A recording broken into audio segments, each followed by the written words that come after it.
first one. The first one. And I thought, this was a pretty good game. I liked it. Why? What made you want to? I was looking at my own team and like, there's some things that I wish we would. It's almost, gosh, it's almost like you're seeing my questions, even though I know you're not, because it's coming back.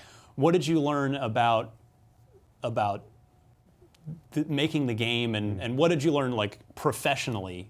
I don't know. Maybe you should go talk to him, just to, poke him and see, whatever, Professionally, I'm sure you're like, you just feel for him at that point when something gets twisted off into this monstrous thing. Looking back on the whole EA experience, I wouldn't say I regret going. That's so cool. That's what I was thinking. I love that you admitted that. Sean O'Brien took over the reins as the line producer of NBA Live, and he's one guy that I really saw eye to eye with. And so we got this announcement that Sean was leaving. I got divorced in my 20s when I married young, divorced, and it's like it was the worst experience I've ever had. It was the worst thing that's ever happened to me in my life. Because Sean was my guy. He's the guy that we just connected well, and we understood, like we were on the same page with. Coming from you, as opposed to them begging to have you back, if you're trying to. We did visual concepts, and I didn't like it. It just didn't fit. And so when I got to EA, for me, it was like almost like this shock of a new way to make games. Yeah. And I love the way we made games there. So for me, looking back on the whole EA experience, I wouldn't say I regret going. I mean, it sounds like you're not taking any. If you want to, bring me back, I'll do my best to make it, a vision for you. So. But why? Okay, so it's A1 Andre and we back with another video today. Now, it looks like 2K is actually on top of their patch notes a little bit more with next gen. I don't know if this is a good sign or a bad sign. I have no idea, but we're gonna hope for the best because they put out a patch I want to say last week, which is actually surprising because they already put out a patch for, 2K21 next gen again, and it's only a week later. So we're gonna look on Twitter and see what they're talking about for 2K21 next gen patch 7. So without further ado, y'all, let's jump right into it. All right, now we're on 2K's Twitter where they posted a patch 3 hours ago at the time of this recording because right now it's April the 21st. So it says, our latest patch is live. Improved player lighting and shadows in the city during daytime hours. Improved an issue that was causing slow boot up times for the PS5 users. So I'm guessing they're talking about the Zion screen. I hope they're talking about the Zion thing because that was terrible. Addressed a potential hang in My NBA Online. Okay, let's just click the whole link and see what they're talking about. Let's see. Oh! Oh, false alarm. False alarm. People are still complaining about the Zion screen. As of 6:15 p.m. 4/21/2021, the Zion screen has still not been fixed yet. 2K, you gotta love 2K, man. All right, so it looks like as of 6:18 p.m. 2021 on April 21st, 2K has not released their full patch notes yet, so we're just gonna be talking about the actual patch itself, you know what I'm saying, the three little bullet points we got. So the third bullet point I don't care about at all because it's talking about My NBA, who cares about that?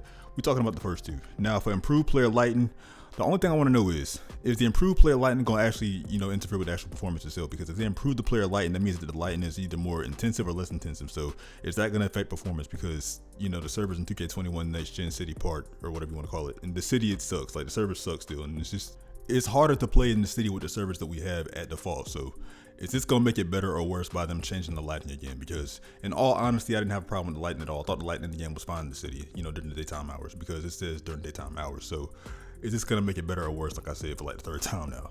And I hope it's going to make it better, because if it makes it worse, we might see that same chop problem that we had when the game first came out. Because when the game first came out, if you didn't have the game when the game first came out, but next gen, there was a whole chop problem in the city where if you would play in the city, it would be a lot of frame drops and a lot of chop and all that stuff. So that's what the whole chop meant, was basically frame drops. So is this going to bring back frame drops? Yes or no? That's all I really want to know for this. And for the second bullet point, like I said earlier, people are still complaining about the Zion load screen, which I honestly would not surprised at all, because I knew this was going to happen because 2K sucks at fixing stuff. So the Zion load screen is still a problem.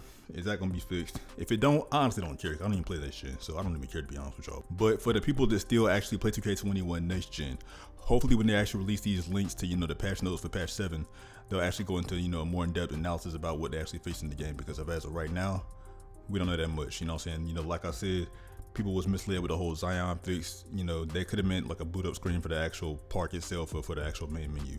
We just assumed it meant Zion, so hopefully they come out with a more in-depth, link with the, actual courtside report and all that stuff, because like I said, the courtside report right now isn't out yet.